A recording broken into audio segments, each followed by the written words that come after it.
भुनक्तु सह वीर्यं करवावहै तेजस्विनावधीतमस्तु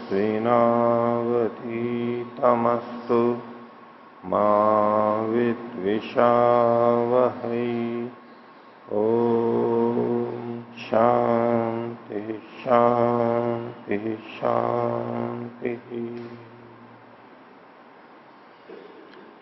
छांदोग्य उपनिषद की 14वीं कक्षा।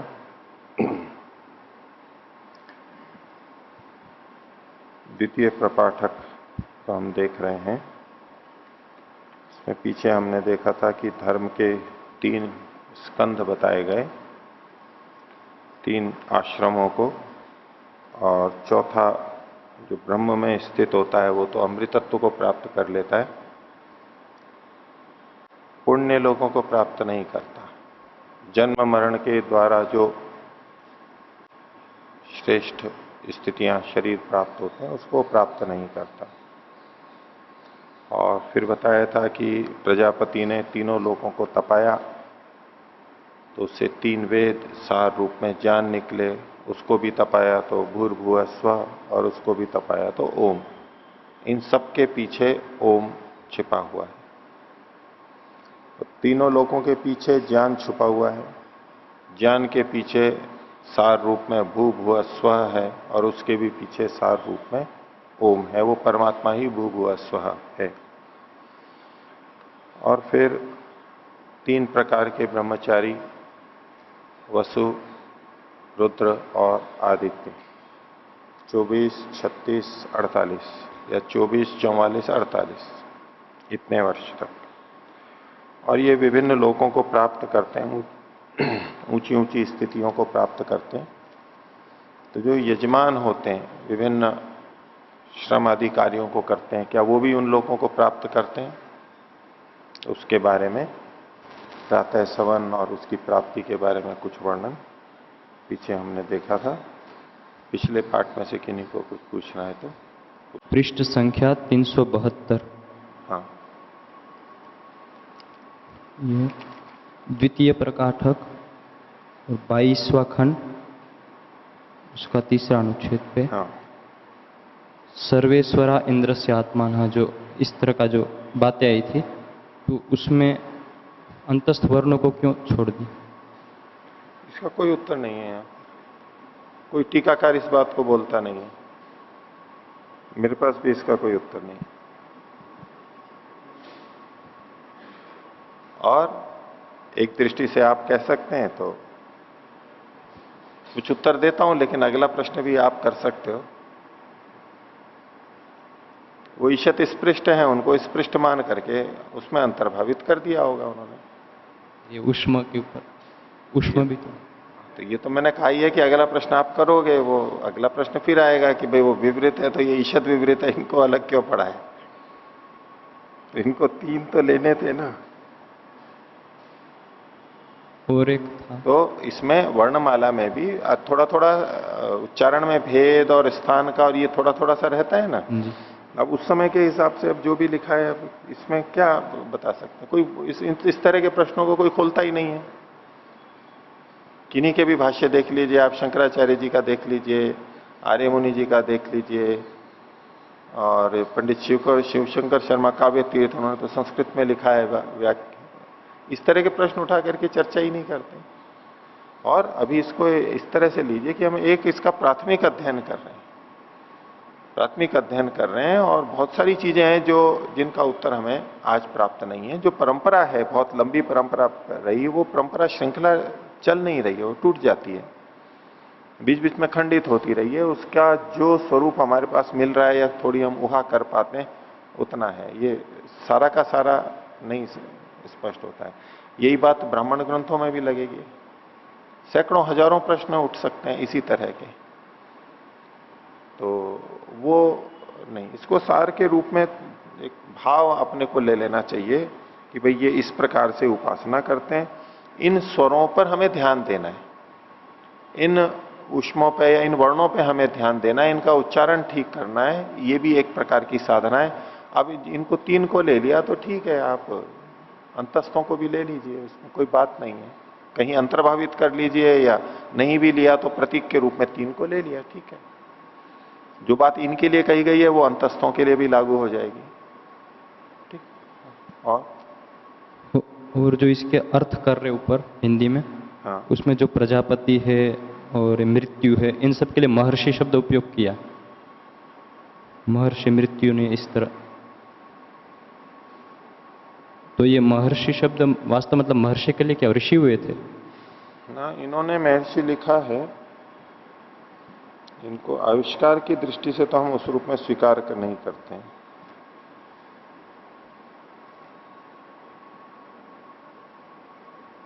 क्योंकि ये जो वर्ण हैं ये तो सृष्टि के प्रारंभ से हैं, अनादिकाल से हैं, और वेद पहले से हैं, वैसे ही चले आ रहे हैं। इनका आविष्कार मतलब कोई उत्पत्ति, नया खोज, इस तरह का तो पूरी परंपरा में हम लोग तो इस तरह से स्वीकार नहीं करते। तो ये तो इन्होंने इन नामों से महर्षि का ग्रहण किया, ठीक है। नहीं, उसमें नहीं, ये देवता के रूप में है। देवता हैं जो बहुत ऊंची कोटि के हैं, जो जिन्होंने गुणों का उत्कर्ष किया है, वो देव हैं। और हम इनको बोलते हुए उनको बल देते हैं। इंद्र, प्रजापति और यम, इनकी हम आराधना करते हैं, इनको हम बड़ा मानते हैं। तो इन वर्णों की आराधना करते हुए एक तरह से हम इनकी आराधना कर रहे हैं। इसको दूसरे ढंग से हम यूं कह सकते हैं कि इन देवताओं की आराधना एक बात है, इन वर्णों की आराधना भी ऐसी है जैसे कि हम इन देवताओं की आराधना कर रहे हैं, हम इन देवताओं को बल दे रहे हैं।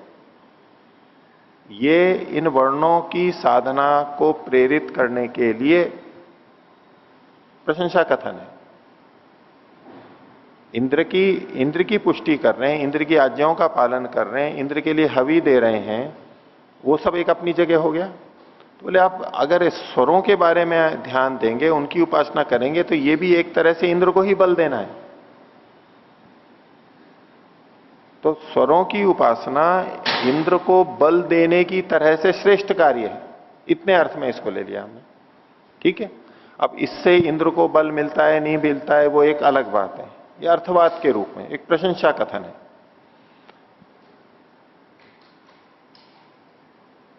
अब लोग के अंदर बोल देते हैं बहुत सारी चीजों के लिए, बच्चों को बोल देते हैं कि भाई आप दूध पियोगे तो आपकी शिखा चोटी बढ़ेगी। छोटे बच्चों को मान लो बोल दिया, ठीक है। अब ये सामान्य रूप से है कि भाई दूध पिएंगे तो स्वास्थ्य अच्छा रहेगा, बाल भी अच्छे रहेंगे तो आपकी चोटी बढ़ेगी। अब चोटी का बढ़ना उस समय अच्छा माना जाता है, बच्चा भी अच्छा समझता है कि भाई मेरी चोटी बड़ी से बड़ी हो। जैसे महिलाएं आज चोटी को, शिखा को कभी मेरी बड़ी से बड़ी हो, अच्छी हो, ये भाव रहता है। ऐसे पुरुषों में भी रह सकता है, शिखा के प्रति प्रतिस्पर्धा होती है कि भाई किसकी चोटी बड़ी है, किसकी मोटी है, अच्छी है, इस प्रकार से होता है बच्चों के अंदर। तो दूध पीने का उसको लाभ कुछ बताना है, प्रश्न है कि भाई दूध पीना चाहिए, उसका पूरा भाव ये है। अब वहां आप तर्क वितर्क करने लगो कि दूध से कैसे शिखा बढ़ती है, कैसे कैसे होता है, क्या क्या, ठीक है, वो भी थोड़ा बहुत जुड़ सकता है, लेकिन मूल तात्पर्य क्या है, ये अच्छा है, इसको करना चाहिए, ये हितकर है।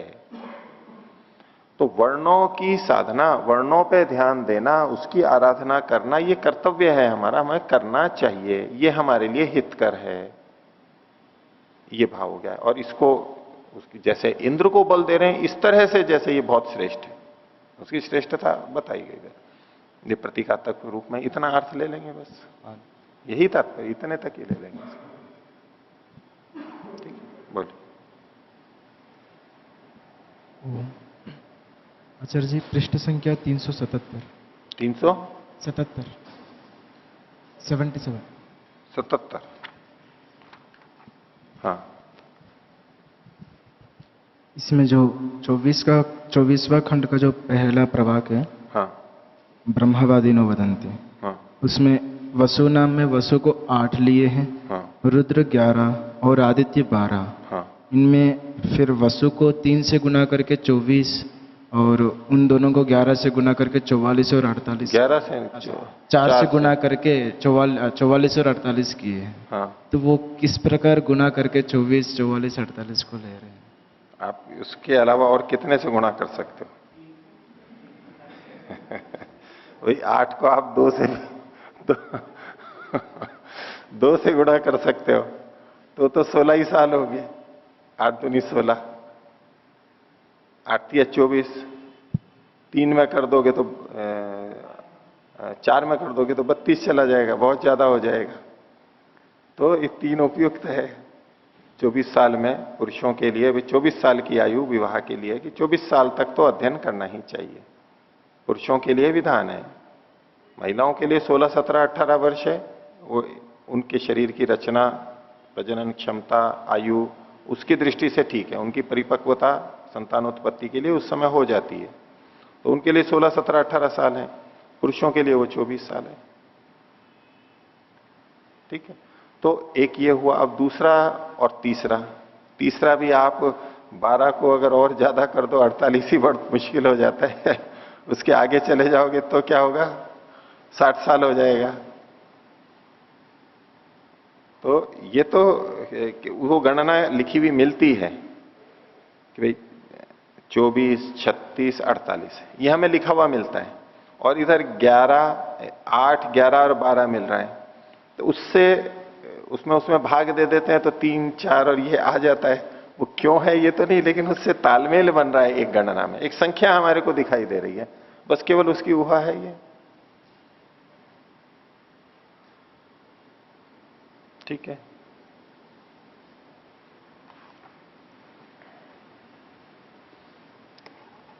उपनिषद ये प्रतीकात्मक रूप में बहुत कुछ कहते हैं। ये उस तरह के नहीं है कि सीधे सीधे जैसे गणित के सूत्र होते हैं, ऐसा नहीं। गणित के सूत्र, अष्टाध्यायी के सूत्र, दर्शनों के सूत्र सीधे सीधे बात को कहते हैं। एक तो वो भाषा होती है, एक कविता होती है। कविता सीधे सीधे बोलती है क्या? कविता बहुत सारी बातें अलग अलग ढंग से बोलती है, कहीं उपमाएं देती है, कहीं अतिशयोक्ति करती है, कहीं हीनोक्ति करती है, कहीं परोक्ष रूप से कथन करती है। अब भाषा में, कवियों में, कविताओं में हम सब ऐसे ही अर्थ, तात्पर्य हम वहां पर ले लेते हैं। तो ऐसे ही यहां भी बहुत सारी चीजों को हम अर्थवाद के रूप में, फलश्रुति केवल उसकी प्रशंसा के लिए बहुत सारी चीजें कही जाती हैं, उस रूप में हम लेंगे। तो पीछे जो 3 ब्रह्मचारी बताए गए थे, और फिर यजमान की बात आई थी कि यजमान जब यज्ञ करता है तो सोमयाग करता है, उसमें प्रातः समन, माध्याह्न दिन समन और तृतीय समन, ये तीनों को करता है तो परिपूर्णता होती है, उसकी श्रेष्ठता होती है। तीनों अनिवार्य होते हैं उसमें, लेकिन कोई मान लो एक ही करता है। तो 3 तरह के ब्रह्मचारी बताए, रुद्र, वसु, रुद्र और आदित्य, ये 3 बताए, और इन तीनों को 3 समनों की तरह से कर लिया।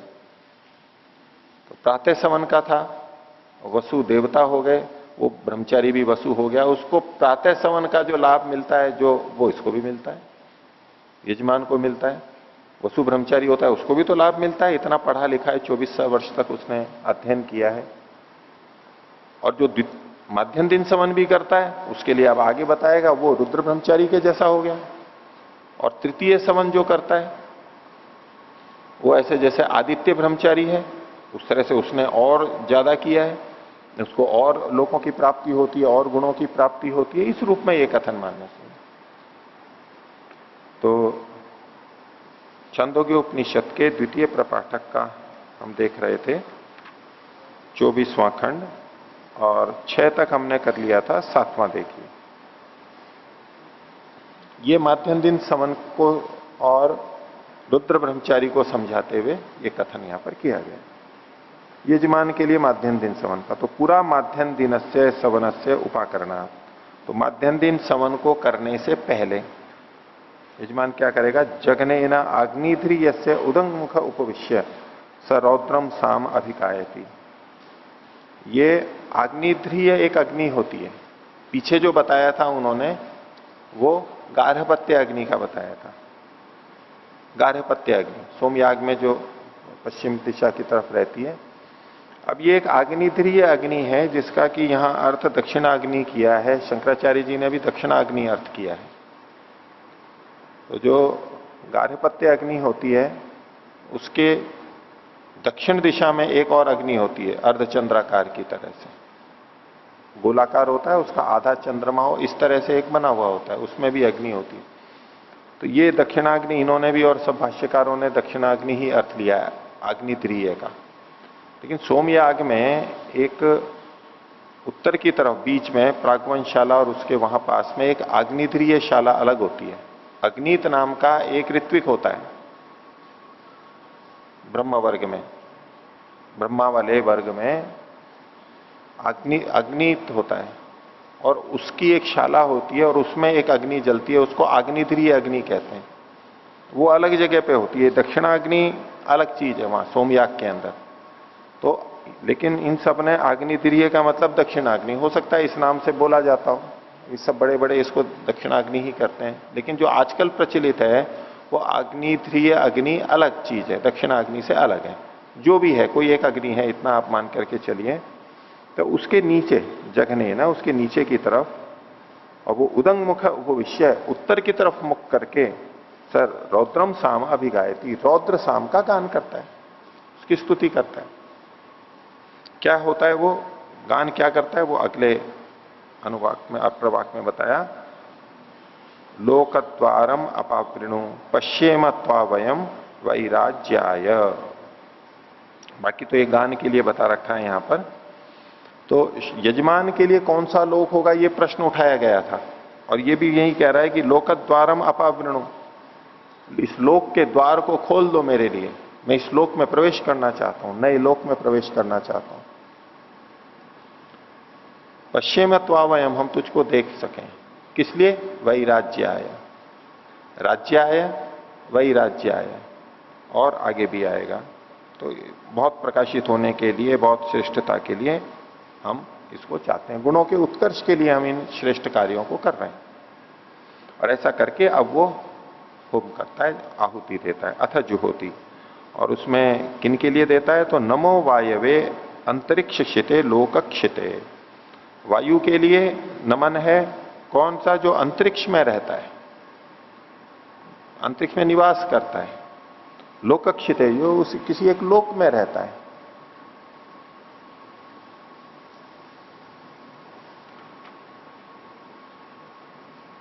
पीछे वाला जो था पांचवें में वो अग्नय था, पृथ्वी क्षिते लोकक्षिते। तो पृथ्वी का देवता अग्नि माना गया है और अंतरिक्ष का देवता वायु को माना गया है। वो ही संबंध यहां पर जुड़ रहा है, और वसुओं की दृष्टि से भी हम इसको जोड़ सकते हैं, जो हम देख रहे थे उस दृष्टि से। तो यहां पर देखिए अग्नि और पृथ्वी है, यहां पर वायु और अंतरिक्ष है। लोकम में यजमानाय विंद, में मुझ यजमान के लिए लोक को प्राप्त कराओ। जैसे आप इस लोक को प्राप्त हैं, वायु आप अंतरिक्ष में ठहरे हुए हैं, मेरे को भी कोई लोक मिले, मेरे को भी कोई स्थान मिले। एष वै यजमान से लोक एतास्मि, मैं इस प्रकार से ये मैं यजमान के लोक को प्राप्त कर लूंगा, मैं भी प्राप्त कर लूंगा, मैं भी इस स्थिति को प्राप्त कर लूंगा। ये इसको विश्वास है कि भविष्य में मैं प्राप्त कर लूंगा, और ये मान करके वो कर्म कर रहा है। अत्र यजमान है परस्ताद आयुष स्वाहा, और इस जगह पे इस लोक में ये यजमान परस्ताद आयुष है, आयु के पश्चात, मृत्यु के बाद में उसको प्राप्त करता है। और स्वाहा ये ठीक ठीक कथन है। स्वर्ग कामो यजेता इत्यादि जो वचन मिलते हैं उसमें ये स्वीकार करते हैं कि ये जो फल हैं वो यहां नहीं दिखाई देते हमारे को, ये आगे अगले लोकों में दिखाई देते हैं, अगले लोकों में प्राप्त होते हैं। उसी की तरफ यहां पर संकेत है कि परस्ताद आयुष है, आयु के पश्चात, इस आयु के पश्चात अगले जीवन में। तो अपजही परिघम, जो बाधा है, रुकावट है, अब किसी लोक में प्रवेश करना है, किसी भवन में प्रवेश करना है, तो जो दरवाजा है उस पर कुंडी लगी हुई है, तो ये कुंडी है, ये परिघ है, अर्गला है, उसको हटा दो। अपजही परिघम इति उक्त्वा उत्तिष्ठति, ऐसा कह करके वो उठ खड़ा होता है, आहुति दे देता है, प्रार्थना कर लेता है।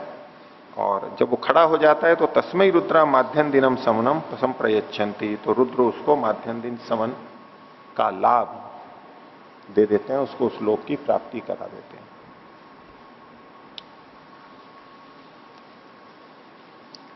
आगे अब तृतीय सवन के लिए कहते हैं।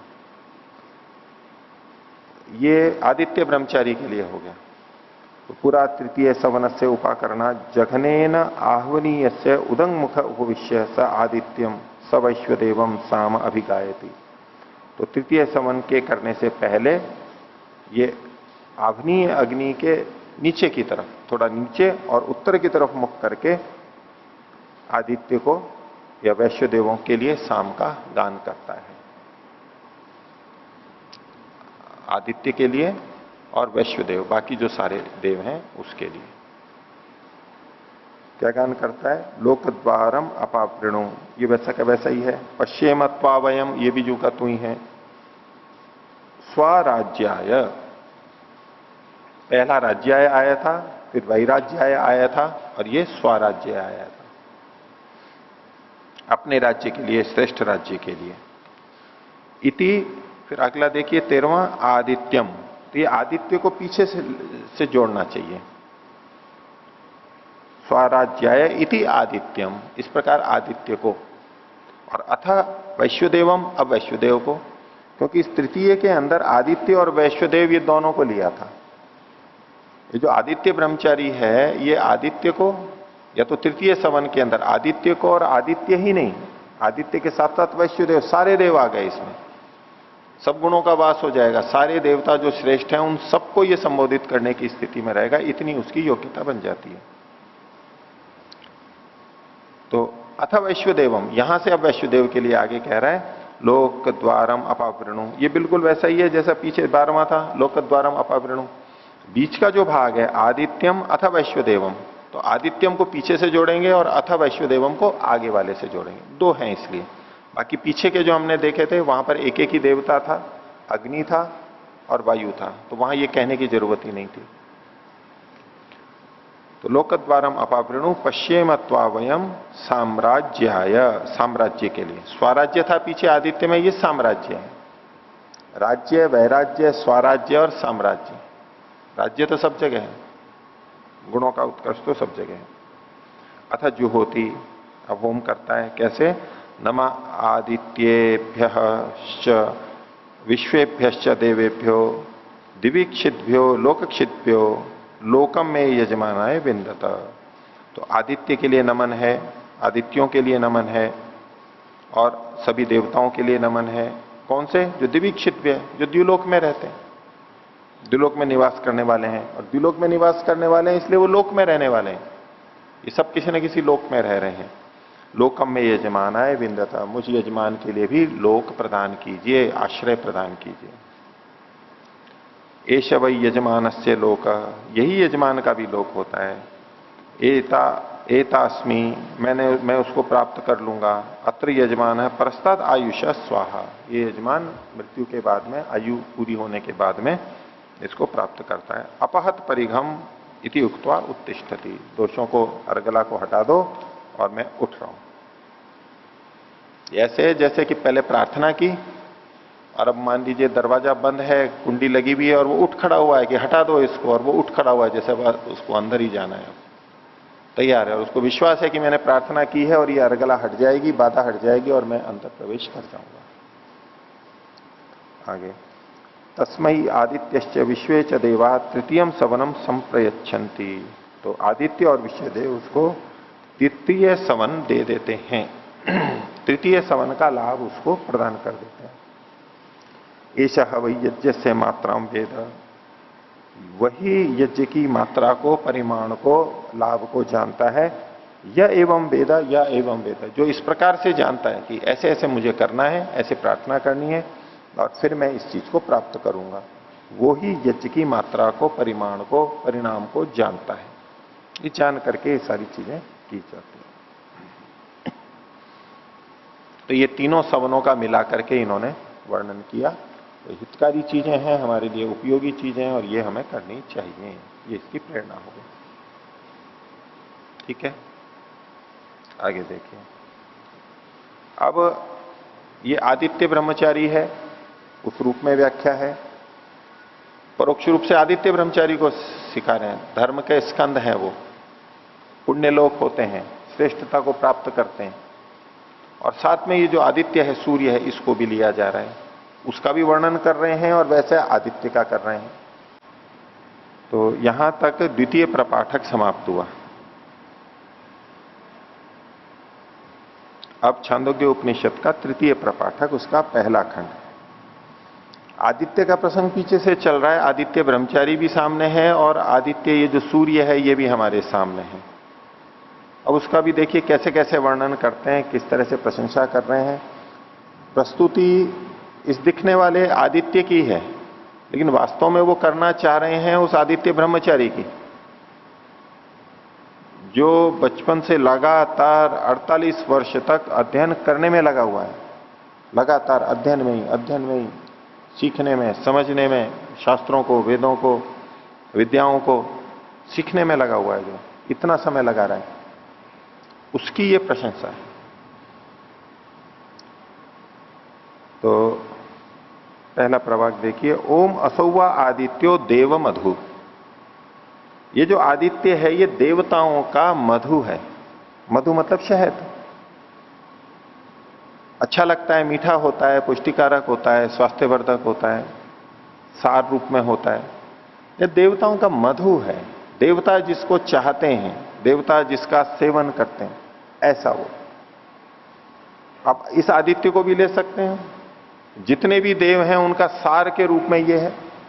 अलग अलग देव हैं, उसका मधु के रूप में है, ये सार के रूप में है हमारे लिए। और देव विद्वानों को भी बोलते हैं। तो देवताओं का मधु क्या है? देवता किसको चाहते हैं? विद्वान लोग किसको चाहते हैं? विद्वान लोग आदित्य ब्रह्मचारी को चाहते हैं। ऐसे व्यक्ति को चाहते हैं जिसने वर्षों तक विभिन्न विद्याओं को पढ़ा है, सीखा है। ऐसे व्यक्ति को चाहते हैं। जैसे कि कोई वैज्ञानिक हो, संस्थाएं हो, वो ऐसे नए नए बच्चों को चाहते हैं ना, जो बहुत अच्छे पढ़े लिखे हैं, योग्य हैं, ताकि वो आए और अनुसंधान करें। उनको वो प्रिय लगते हैं कि बहुत योग्य व्यक्ति आए, ये बहुत काम बढ़े, ये अच्छा हो, उनको वो मधु होता है, प्रिय लगते हैं। तो ये आदित्य देवताओं का मधु है। ये आदित्य ब्रह्मचारी देवताओं का मधु है। अब एक मधु का छत्ता भी होता है, शहद का, उसको भी समझा है, उसको भी साथ में लेते हुए चल रहे हैं। आदित्य को समझा रहे हैं और ये इधर छत्ते को, छत्ता चूंकि हमारा परिचित है, उसको लेकर के जो शहद है, मधु है, जो हम खाते हैं, उसको भी बताते बताते आदित्य के बारे में बताया जा रहा है और वैसे आदित्य ब्रह्मचारी के बारे में बताया जा रहा है। तो कहते हैं तस्य देवरेव तिरश्चीन वंशो। इसका मधु का ये जो देव है, द्युलोक है, ये तिरश्चीन वंश है, तिरछा बांस है। और जो मधुमक्खी का मधु जो लगता है, मधुमक्खी का छत्ता, वो कहां लग जाता है? किसी भी डाली पे, कहीं भी तिरछी हो, कैसी भी हो, कुछ आधार चाहिए ना उसको। तो ये जो द्युलोक है, ये जैसे उस मधु का आधार है। तिरछा बांस है, बांस के ऊपर जैसे छत्ता लग जाता है मधु का, ये वहां लगा हुआ है, द्युलोक में लगा हुआ है। ये इसका आधार क्या है? द्युलोक है। ज्ञान की उच्च स्थिति है, वो उसका आधार है। तो तस्य देवरेवत तिरश्चीन वंशो अंतरिक्षम अपूपो। द्युलोक से नीचे अंतरिक्ष है, पृथ्वीलोक और द्युलोक के बीच का भाग अंतरिक्ष लोक है। तो ये अंतरिक्ष लोक उसका अपूप है, मतलब छत्ते के समान है। मधु का, शहद का जो छत्ता होता है, बड़ा गोलाकार, अंडाकार, वो जैसे कि ये अंतरिक्ष है। अंतरिक्ष जैसे कहां लगा हुआ है? वो तिरछे बांस पे टिका हुआ है। मधु का छत्ता कहां लगा हुआ है? जैसे बांस के डंडे के ऊपर लगा हुआ है। ऐसे ये अंतरिक्ष जो है पूरा, ये जैसे कि द्युलोक में टंगा हुआ है, वहां अटका हुआ है। एक परिकल्पना है। और मरीचय है पुत्रा, और आदित्य की जो किरणें हैं, मरीचियां हैं, वो उसके पुत्र हैं। मधुमक्खी के पुत्र होते हैं, छोटे छोटे छोटे, बहुत सारे। ऐसे आदित्य से भी बहुत सारी रश्मियां निकलती हैं, लगातार निकलती रहती हैं। और मधुमक्खी के छत्ते में भी ऐसे जैसे मक्खियां भरी पड़ी हैं, ऐसे कि हमें कोई संख्या भी नहीं होती, बहुतायत से होती हैं। ऐसे आदित्य से जो रश्मियां आ रही हैं वो ऐसे हैं जैसे इसके पुत्र हैं मधुमक्खियों के। आगे तस्य ये प्रांचो रश्मय, उस आदित्य की जो पूर्व की दिशा में जाने वाली रश्मियां हैं, पूर्व की दिशा में जो रश्मियां निकल रही हैं, आदित्य की रश्मियां उसके सब ओर निकल रही हैं, पर हम जहां बैठे हैं हम अपनी दृष्टि से देख रहे हैं कि उसकी रश्मियां जो पूर्व दिशा की तरफ आ रही हैं, ता एव अस्य प्राच्यो मधुनाट्य, वो इसकी पूर्व की दिशा में होने वाली मधु की नाड़ियां हैं, जिसमें मधु बहता है। नाड़ियां मतलब नलियां। मधु की चर्चा चल रही है, मधु नलियों में बहता है, और छत्ते में जैसे भी रहता है उसके भी छिद्र होते हैं, वो भी नालियों जैसे होते हैं। तो जैसे मधु नालियों में बहता हो, तो पूर्व की दिशा की जो रश्मियां हैं वो ऐसा है कि ये ही मधु की नाड़ियां हैं। जैसे कि नाड़ियों में बहता हुआ मधु हमारे तक पहुंचता है, ऐसे ये जो रश्मियां हैं इनके माध्यम से ऊर्जा और सार देवताओं का वो हमारे तक पहुंच रहा है। तो पूर्व दिशा की जो रश्मियां हैं वही उसकी मधु नाड़ियां हैं। और इस मधु को बनाने वाली कौन है?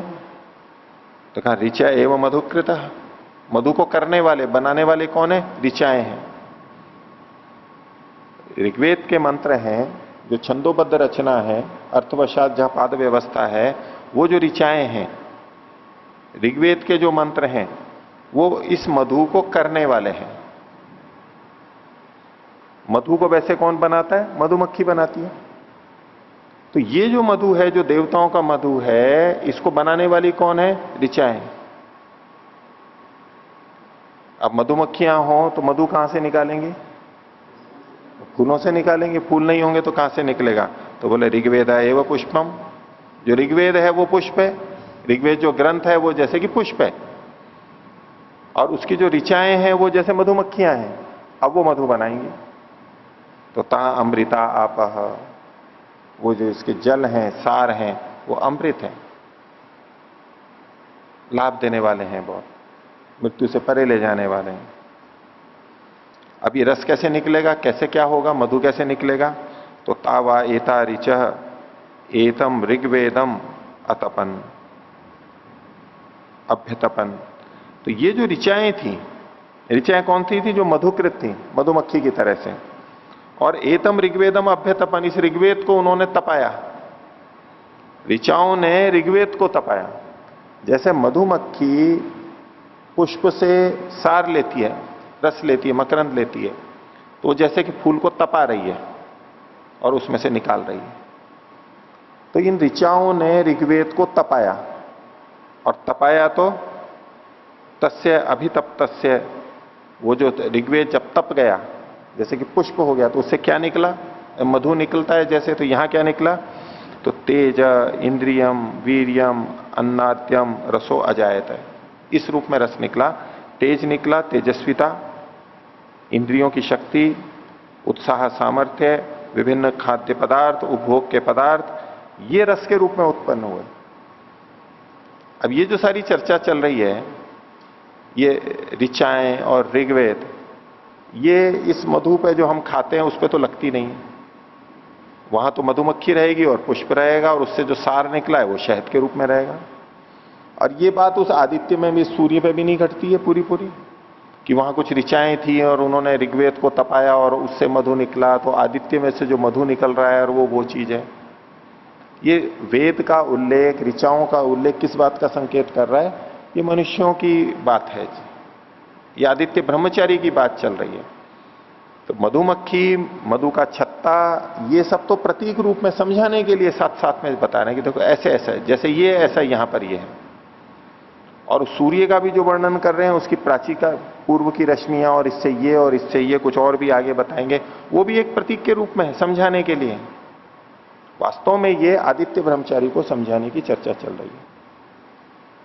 और यदि हम इसको वर्णन को यूं देखेंगे कि आदित्य को देव मधु का है, अब यहां ऋचाएं भी आ गई और ऋग्वेद भी आ गया और ये सब चीजें आ गई, और उससे ये तेज, इंद्रिय, वीर्य, अन्न आदि ये रस उत्पन्न होते, ये कैसे संगति लगेगी? इस आदित्य में कैसे संगति लगेगी?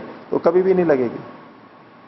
सीधे सीधे यूं शब्दों को जोड़ेंगे। यहां केवल आदित्य ब्रह्मचारी की महत्ता को बताया जा रहा है, कैसे उसमें मधु उत्पन्न हो जाता है, वो कैसे कैसे तपस्या करता है, कैसे सार निकालता है, उसकी श्रेष्ठता को, उच्चता को बताने के लिए समझाया जा रहा है। आगे देखिए, चौथा प्रभाग, तद्व्यक्षरत। ये जो रस निकला था, रस कौन सा था? तेज, इंद्रिय, वीर्य, अन्नादि। तद्व्यक्षरत, वो फैल गया, बिखर गया, इधर उधर फैल गया। और फिर फैल के क्या हुआ? तद आदित्यम अभितो आश्रयत, उसने आदित्य को चारों ओर से घेर लिया, उसका आश्रय कर लिया, तो सूर्य के चारों ओर फैल गया। रस कौन से निकले थे? ये पीछे तेज, ऐश्वर्य इत्यादि अन्नादि, और वो सूर्य के चारों ओर फैल गए। अब वहां नहीं घटेगा ये बिल्कुल, लेकिन बताया वही जा रहा है, वो आदित्य के चारों ओर फैल गए। अब फिर क्या हुआ? तद्वा एतत् यद एतत् आदित्य से रोहितम रूपम, ये जो फैल गए यही क्या है? आदित्य का जो रोहित रूप है, लाल रूप है, ये बस वही है। आदित्य जब उगता है या अस्त होता है उस समय लाल लाल रंग का होता है, विशेष प्रकार का होता है। तो आदित्य का जो ये लाल रूप है, ये क्या है? ये वही रस है जो ऋचाओं ने ऋग्वेद को तपाया और उससे जो सार निकला था वो बिखर गया और वो आदित्य के चारों ओर आ गया, और वो ये लाल रंग है। अब इसको सीधे सीधे देखेंगे तो कुछ भी नहीं घटेगा, ये ब्रह्मचारी पे घटेगा। उसने ये जो ज्ञान प्राप्त किया वो उसके फैल गया, मतलब उसके चारों ओर हो गया, उसका प्रभाव उसके अंदर आ गया, और यही उसका, उस आदित्य ब्रह्मचारी का रोहित रूप है, लाल रूप है। आगे अब उसी आदित्य की दूसरी दिशा की रश्मियों को ले रहे हैं। अतः ये अस्य दक्षिणा रश्मया, इस सूर्य की जो दक्षिण दिशा की रश्मियां हैं, दाहिनी तरफ की जो रश्मियां हैं, सूर्य प्राची आगे की हो गई दक्षिणा, जैसे हम मनसा परिक्रमा में लेते हैं ऐसे दक्षिणा। ताएव अस्य दक्षिणा मधु नाड्यो, वो इसकी दक्षिण दिशा वाली मधु की बहाने वाली नाड़ियां हैं। बाकी सब कुछ वैसा ही चल रहा है, थोड़ा थोड़ा सा अंतर आएगा। और यहां मधुकृत क्या है? तो बोले यजुंशी है वो मधुकृत। यजुर्वेद के जो मंत्र हैं,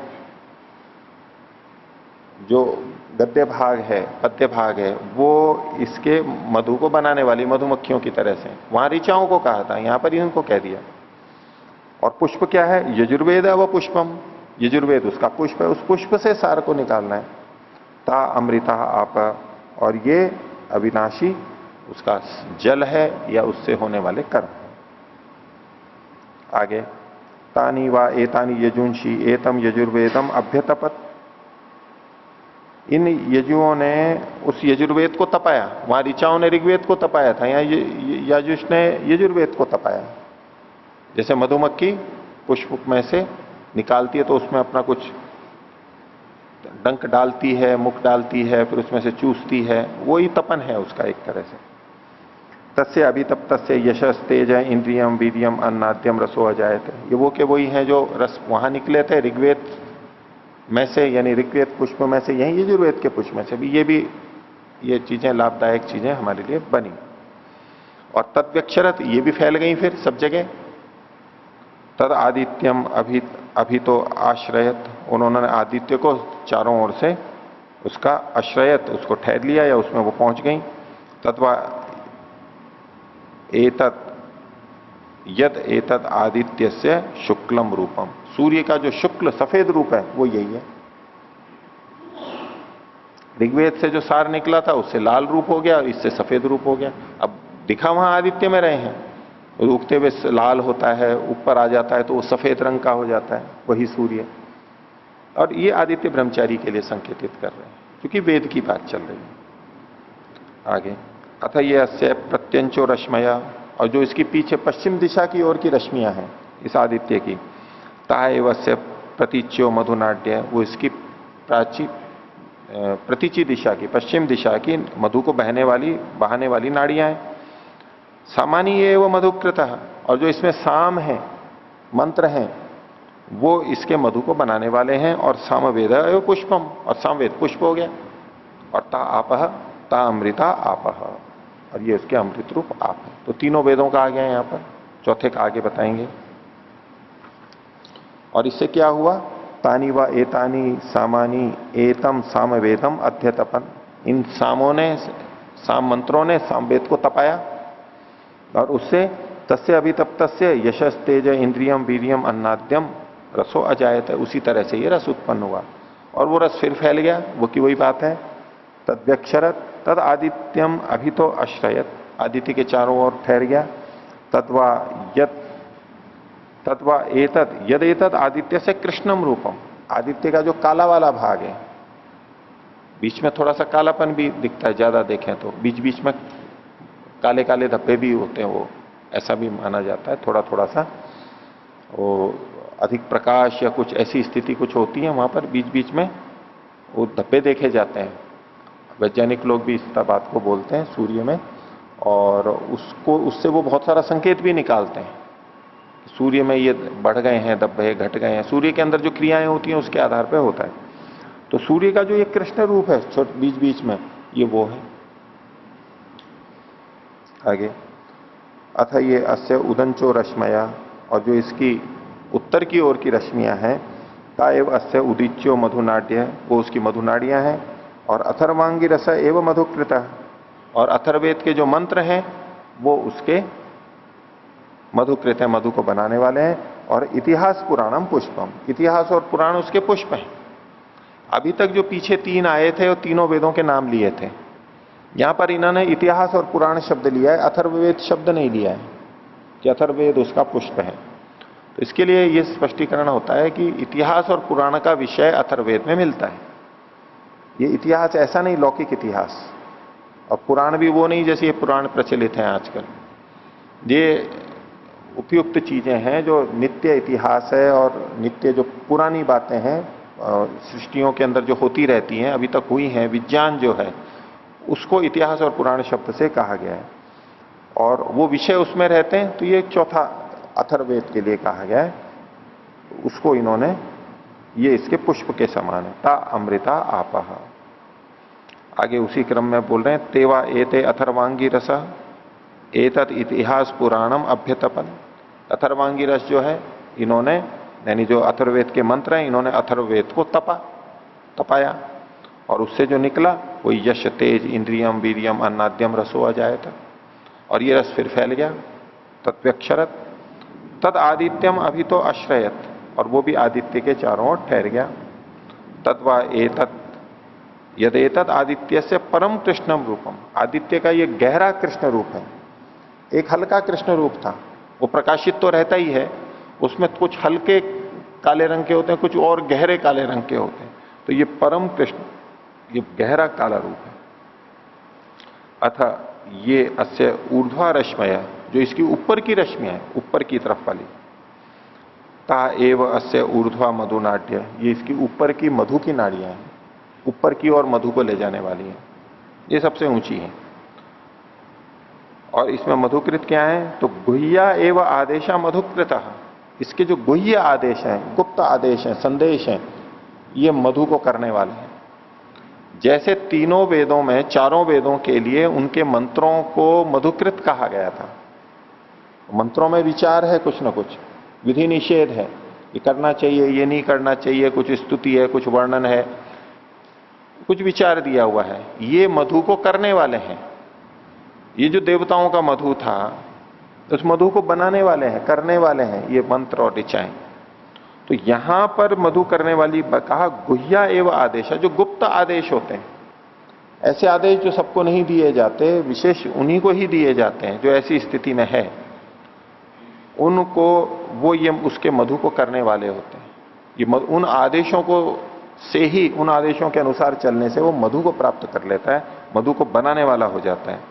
और पुष्प क्या है यहां पर, का ब्रह्म एव पुष्पम, या स्वयं ब्रह्म ही पुष्प है। इधर तीनों चारों वेद थे, और अब परमात्मा को ही पुष्प माना गया, और उस पुष्प से जैसे हम सार निकालते हैं, ऐसे ब्रह्म से उसका आनंद और उसका सार रस रूप में उसको प्राप्त हो रहा है। कौन सा, जो इसकी ऊपर की मधु नाड़ियां हैं, गुह्य आदेश हैं, उसके द्वारा ये ब्रह्म रूपी पुष्प को करता है। ता अमृता आप, और जो इससे निकलते हैं ये अमृत रूप में है। और यहां पर भी जो तपाया वो ऐसे ही, तेवा एते गुह्या आदेशा एतत् ब्रह्म अभ्यतपन। ये जो गुह्य आदेश हैं, इन्होंने इस ब्रह्म को तपाया, उस ब्रह्म को, परमात्मा को जैसे तपाया, और बिना तपाए उससे सार नहीं निकलेगा। जैसे दूध को हम तपाते हैं या मथते हैं, उससे सार निकलता है, ऐसे तो ये तपा रहा है, जैसे कि परमात्मा के आदेशों का पालन कर करके उससे मधु की प्राप्ति हो रही है, और ऐसे जैसे मधु को, ब्रह्म को तपा रहा हो। रूपक की तरह वैसे ही समझाने के लिए है। तो एतत् ब्रह्म अभ्यतप तस्य अभितप्तस्य और उसके तप्त होने पे क्या निकला? वही यश तेज इंद्रियम वीरियम अन्नाद्यम रसो अजायत।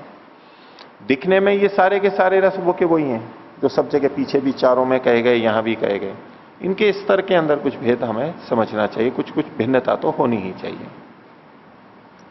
तद्व्यक्षरत, और ये जो रस निकला था ये भी बिखर गया, ये भी सब जगह, एक जगह नहीं रहा। रस का एक स्वभाव होता है कि वो फैलता है। तरल चीज जो होती है, रस जो होता है, उसका स्वभाव होता है वो फैलता है। जमीन में डालो वो फैल जाएगा, इधर उधर सब जगह फैल जाएगा।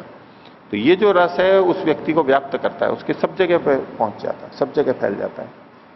तद्व्यक्षरत तद आदित्यम अभिहित, आदित्यम अभी तो अश्वैत, और उसने आदित्य को चारों ओर से वहां पर आधार बनाया, उसको आश्रित कर लिया। अब यहां आदित्य वो सारा का सारा हम लेंगे आदित्य ब्रह्मचारी।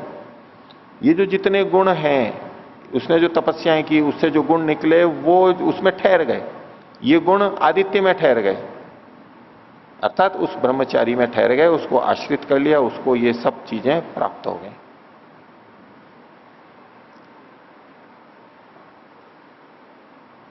तो तद आदित्यम अभी तो अश्रयत तत्वा एतत् यदेतत् आदित्य से मध्य क्षोभता इव, जो आदित्य के बीच में क्षुभित हो रही है चीज, हलचल हो रही है, ये वो है जो उसकी क्रिया है, गति है।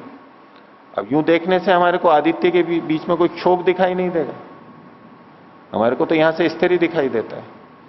लेकिन वैज्ञानिक जब देखते हैं उसको दूरदर्शी यंत्रों से निकट से, तो उसको उनको वहां दिखाई देती हैं ज्वालाएं, क्षुभित होता हुआ दिखाई देता है, बहुत गतिशील है, अधिक उनको जानकारी होती है। तो ये भी देख रहे हैं कि आदित्य के मध्य में जो क्षोभ हो रहा है वो ये है, उसी से ही ये सारा निकल करके आ रहा है। जो इतना ऊर्जा प्रकाश किरणें सब कुछ उसी क्षोभ के कारण से आ रहा है। वहां जो अंदर क्रियाएं हो रही हैं वो न जाने कितने लाखों करोड़ों हाइड्रोजन बम के फटने जैसा हर क्षण वहां पर ताप निकल रहा है, इतना ताप निकलता है, बहुत भयंकर रूप से क्षुभित है वो, बहुत तीव्र गति से है, और उससे जो ताप निकल रहा है और वो ताप निकल करके और सबके लिए विस्तृत हो रहा है। तो ये जो आदित्य ब्रह्मचारी है, इसने अपनी साधना की है आदर्श रूप में। जो भी ऐसा ब्रह्मचारी रहा है उसने बहुत सारी विद्याओं को पढ़ लिया है, सभी को पढ़ लिया है एक तरह से, चारों वेदों को और सबको पढ़ लिया है जैसे उसने, और ब्रह्म को भी प्राप्त किया है, ऐसी स्थिति बन गई। अब उसके अंदर जो आदित्य का जो प्रकाश है, इसके अंदर से ज्ञान है, वो क्षुभित होता है। जैसे कि मस्तिष्क के अंदर तरंगें होती हैं, कोशिकाओं के अंदर बहुत तेजी से वो सारा चलता है। मस्तिष्क में जो कोशिकाएं होती हैं उनमें जो सारा सूचनाओं का तंत्र है, आना जाना, वो सब बहुत तेजी से चलता है, तालमेल और चिंतन मनन वो बहुत तेजी से चलता है। तो ऐसा कुछ वो क्षोभ उसके बीच में है। तेवा एते रसानाम रसा, तो ये जो है वो रसों के भी रस हैं, जितने भी रस हैं उन रसों का भी रस ये है, वो आदित्य ब्रह्मचारी प्राप्त करता है, उसकी प्रशंसा की जा रही है, वो सर्वश्रेष्ठ हो जाता है।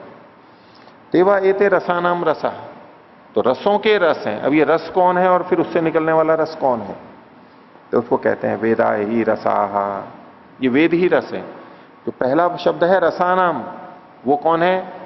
वेदानाम, वेदों के। और रस कौन है? तेषाम एते रसाहा, उसके ये रस हैं, रसों के रस हैं, मतलब वेदों के ये रस हैं। अब वैसे आप फिर वेद के ऊपर आ गए, क्योंकि यूं आदित्य की चर्चा चल रही थी, अब वहां वेदों को कहां देखेंगे हम? तो ये रसों के भी रस हैं, यानी वेदों के भी रस हैं, स्वयं ने खोला इसको। तो तेवा एते रसानाम रसा, अर्थात वेदा ही रसा, या रस का मतलब वेद ही लेना है। तेषाम एते रसा, ये जो पीछे रस बताए, जो गुण बताए, ये उसके रस हैं, ये वेद के रस हैं, वेद से निकले हैं। तानी व एतानी अमृतानी, ये जो उसके अमृतानी, तानी व एतानी अमृतानाम अमृतानी, अमृतों के भी अमृत हैं, वही रसों के रस हैं, उसी शैली में कहा अमृतों के भी अमृत हैं।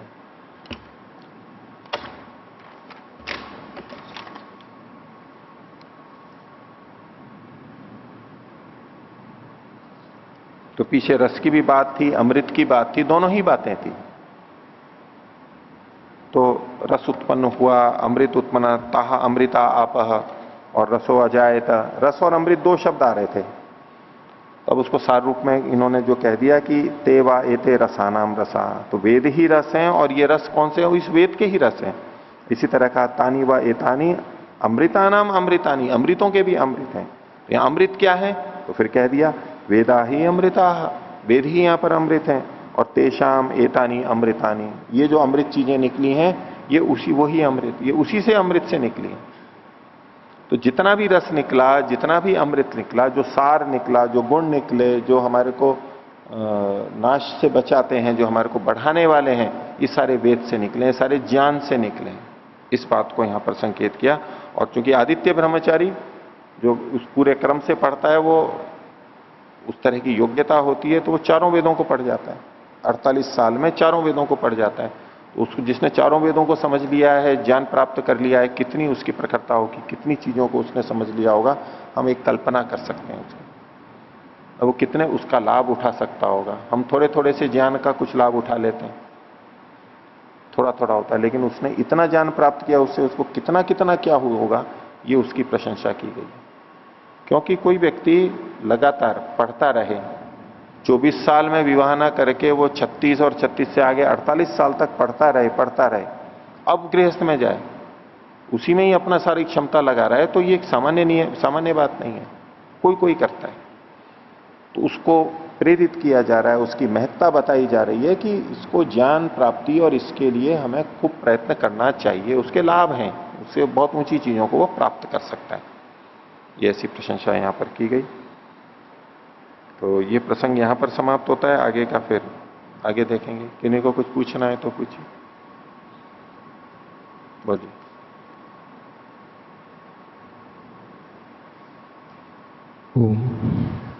जिसके शुरुआत में जहाँ से शुरुआत की थी, तो उसके बाद 3 श्लोक के बाद आपने बताया कि ये आदित्य ब्रह्मचारी के विषय में बताया जा रहा है। तो हम प्रत्येक श्लोक में तो नहीं घटा सकते ना कि आदित्य ब्रह्मचारी के लिए बताई जा रही बात, ये बात भी आदित्य ब्रह्मचारी के लिए बताई जा रही, अंत में सार रूप में अंतिम श्लोक में बताया जाता है।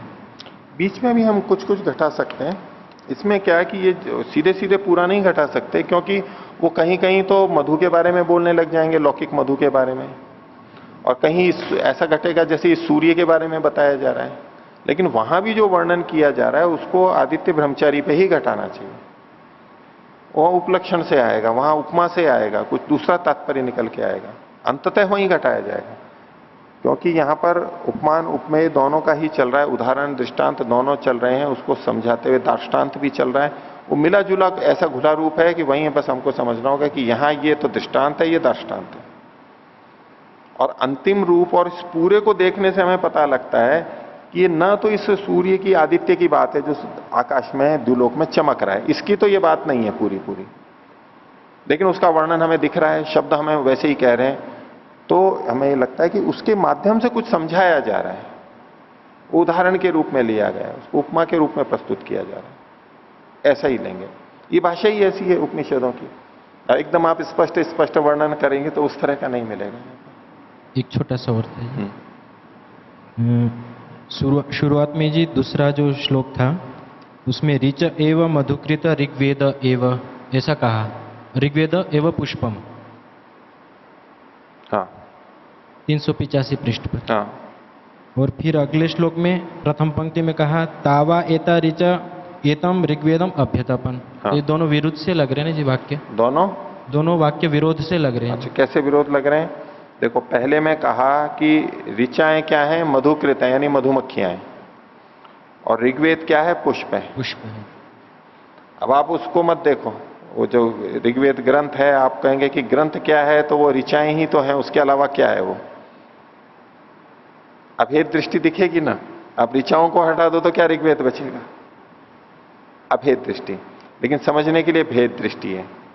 ऋग्वेद एक ग्रंथ है, उसमें जो एक एक ऋचा है वो जैसे कि उसकी मधुमक्खी है, मधुमक्खी है। तो और इन ऋचाओं ने ऋग्वेद को तपाया, ऋग्वेद को तपाया। तो जैसे मधुमक्खी पुष्प पे बैठती है और उसको उसमें अपने डंक को प्रवेश करती है, कुछ इधर करती है, उधर करती है, तोड़ती है, कुछ ना कुछ सूखती। हमारे को तो लगता है कि पुष्प झोंका तू है, मधुमक्खी लेके चली गई रस को और फिर भी पुष्प झोंका तू है, लेकिन कुछ तो उसने किया है वहां पर, कुछ चीज को लिया है, कुछ छिद्र किया है, कुछ और किया है, कुछ कोशिकाएं उसकी नष्ट हुई होंगी, इधर उधर हुई होंगी, कुछ तो हुआ ही है वहां पर, हमें नहीं दिखाई देता है। तो जैसे मधुमक्खी है और पुष्प है, तो मधुमक्खी ने पुष्प को तपाया, मंथन किया और उससे सार निकाल लिया। अब इसको अगर आप और विस्तार से यूं समझना चाहें तो पूरे ऋग्वेद में जैसे एक ऋचा को ले लिया हमने, वो एक मधुमक्खी हो गई, एक मधुमक्खी हो गई, और बाकी जो सारा ऋग्वेद वो बचा हुआ है उसमें उसको मथा। एक मंत्र को भी समझना है तो उन सब में जा करके समझ रहा है वो, एक ही मंत्र का दृष्टा बन गया वो ऋषि, उसी को कर रहा है। और पूरे ऋग्वेद में यहां इस शब्द का कैसे अर्थ है, क्या है, सब जगह से संगति लगा के उसने सार निकाल लिया। अगर आप सब ऋचाओं को एक तरफ कर दो फिर तो वहां पर कुछ भी नहीं बचेगा, या तो केवल प्रतीक के रूप में देखिए, नहीं तो कुछ नहीं बचेगा। और वहां बचाना है तो क्या करेंगे भाई, एक ऋचा को पकड़ा हमने, एक मधुमक्खी हो गई और बाकी ऋचाएं पुष्प के समान है। अब वो उन ऋचाओं से भी ले रहा है, इसी पढ़े सिर्फ एक ऋचा को रहा है, वो उसी एक ही ऋचा के माध्यम से पूरे का सार वो ले रहे थे इस रूप में। जैसे कोई एक ऋषि एक मंत्र का साक्षात्कार कर लेता है तो उसका ये भी मतलब नहीं है कि वो केवल एक ही मंत्र को पढ़ रहा है, वो पूरे वेदों को तो जानता ही है वो, और उसका तात्पर्य सार उसके अनुरूप ही इसका अर्थ ग्रहण कर रहा है। तो जैसे एक मंत्र को भी पकड़ लेंगे तो वो जैसे हमारे को मधुमक्खी की तरह से हो गया, और ऋग्वेद यानी वो पुष्प है, पुष्प के सार को ग्रहण करा देगा। वो एक मंत्र भी हमारे को पुष्प के सार को ग्रहण करा देगा, ऋग्वेद के सार को ग्रहण करा देगा। और लेकिन उसमें तपन तो करना पड़ेगा, मंथन तो करना होगा। विरोध तो ऐसा नहीं लग रहा है, बताइए। जी, तो जैसे कि ये श्लोक जो तीसरा श्लोक है, हाँ तावा एता ऋचा एतम ऋग्वेदम अभ्यतपन, हाँ तो यदि हम इसका इस तरह से अर्थ करते हैं और फिर ऊपर अर्थ लगाना चाहे तो लग सकता है क्या हाँ कि ये ऋचाएं जो है ये एक एक ऋचा मिलकर के ही इस ऋग्वेद को, इन ऋचाओं ने ही इस ऋग्वेद को बनाया है? ऐसा वो तो हम समझते ही हैं अलग से, यहां वो कहा नहीं जा रहा है। ये तो हम देखते ही हैं कि भाई अनेक मंत्र मिल करके और पूरा एक ग्रंथ बना हुआ है ऋग्वेद, उसको तो है, लेकिन यहां उस तरह से कहा नहीं जा रहा है। यहां तो वो मधु जो देव मधु है, देवताओं का मधु है, सामान्य मधु नहीं, दिव्य मधु है, वो देवताओं में रहने वाला मधु है, देवता भी जिसको पसंद करते हैं ऐसा जो है। सामान्य मधु तो बिना वेद पढ़े भी और बिना तपस्या किए भी लोग लेते ही हैं, संसार में सुख लेते ही हैं, लेकिन ये दिव्य मधु को प्राप्त कर रहा है। और दिव्य मधु को कैसे प्राप्त किया उसकी ये सारी तपस्या बताई जा रही है, प्रक्रिया बताई जा रही है। और इन वसु और रुद्र और आदित्य ब्रह्मचारियों के लिए महर्षि दयानंद ने वेद का पढ़ना आदि वो सब लिखा ही है। इस काल में उनको पढ़ता है, वो तपन करता है, मंथन करता है, और उससे फिर मधु प्राप्त करता है, ज्ञान रूप मधु प्राप्त करता है, सुख शांति को प्राप्त करता है, दिव्य मधु होता है वो। ठीक है, इतना ही रखते हैं। प्रणव।